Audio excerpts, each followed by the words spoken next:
Hi, everybody. Joe Cioffi here. Weather in 5 days and 5 minutes. Coming up tonight on the Joe and Joe Weather Show podcast. Well, it continues to remain cold through much of the eastern United States, and we have a snow risk for the northern mid-Atlantic states to southern New England.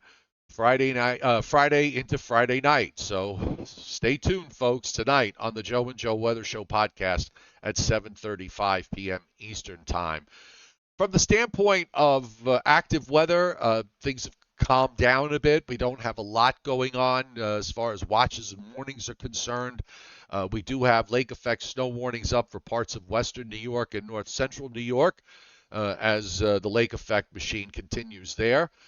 We see some freeze warnings up for parts of the deep south, and we've got winter storm warnings across Washington, northern Idaho, into Montana, western Wyoming, and southward into Utah as energy continues to come into the Pacific Northwest. But the rest of the country, at least for now, seems to have quieted down quite a bit since the active weather that we saw last week.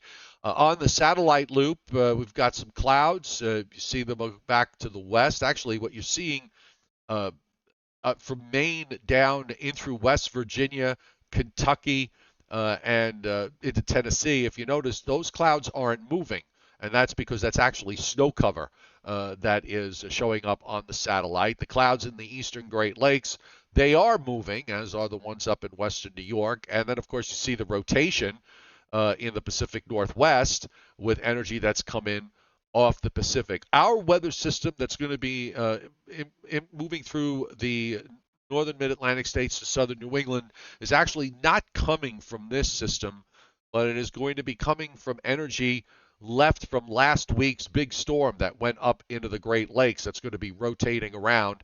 An arm of it is going to rotate around, and I'll show you that in just a moment. The radars are quiet other than what's going on around Lake Ontario. You see snows moving in the east shores of Lake Ontario into north central New York, as well as from Lake Erie and going into Buffalo right now. But up and down the eastern seaboard, the radars are quiet. Busy radars in the northwest across Montana, into Idaho, back over into Washington State, into Oregon. Heavy rain along the coast and heavy snow inland. The precipitation amounts are going to be on the light side over the next couple of days, except up in the northwest, where we have areas of 3/4 of an inch to an inch and a half today. I'm going to jump to Friday, where here in the east, and this particular weather system is actually going to produce more snow as you go south as opposed to going north. So we have a tenth to a quarter of an inch of liquid from southernmost New England back into southeastern and south central Pennsylvania, a quarter to a half touching the New Jersey coast. Thinking that might be just a little bit underdone. And as far as the probabilities are concerned, WPC in their forecast from earlier this morning in the light blue is a 70 to 80% chance of at least 2 inches, and that covers much of eastern Pennsylvania, central and northern New Jersey, Long Island, into southern Connecticut and the Hudson Valley, and extends as far south as northern Maryland. I think that you're going to see this area get shifted further south as we get closer to this event because of how this is all playing out. And now here's where we go back to the weather system that we're dealing with for Friday.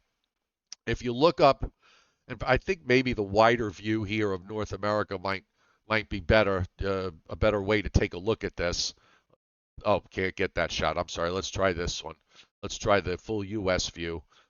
You'll see that back in easternmost Canada on the upper right is the old upper low. And there's this east-west arm that extends all the way back west toward Lake Winnipeg. In the meantime, we've got this cold northwest flow that we're experiencing today that's brought in the cold air into the east. Now that arm is going to come around, and you see it start to drop southeastward, and there actually is a fairly somewhat impressive shortwave that is on the bottom of this trough that's moving eastward. This is for Friday, this upper air. And then this whole system is just going to slide off the New England coast Friday night into early Saturday. So that's going to be the upper air driver for this particular precipitation event. this snow event, I should say, because actually it's going to be mostly it's snow or nothing as far as what the outcome in here is concerned. I don't we're not going to see any kind of change over to rain or to sleet or to freezing rain. Nice day for the rest of today. Nice for Thursday, other than some arriving clouds. You see that expanding area of snow that starts to swing eastward out of the Midwest. By the time we get to Friday morning, there's a low that's developing well offshore. There's also a low back in West Virginia, and that reflects that upper air trough that's coming through. And we have to watch this because this, I think, is the kind of situation where somebody's going to wind up getting a surprise, I think. But you see how the NAM model has all this snow for Friday afternoon into Friday evening. And then, of course, as the system offshore begins to move away, weather conditions improve on Saturday. But Saturday, we get the last shot of this series of Arctic air masses, and this one is going to be coming in more to the east than to the west. So the East Coast is going to experience the coldest temperatures this time around from this Arctic air mass that comes in for Saturday into Sunday.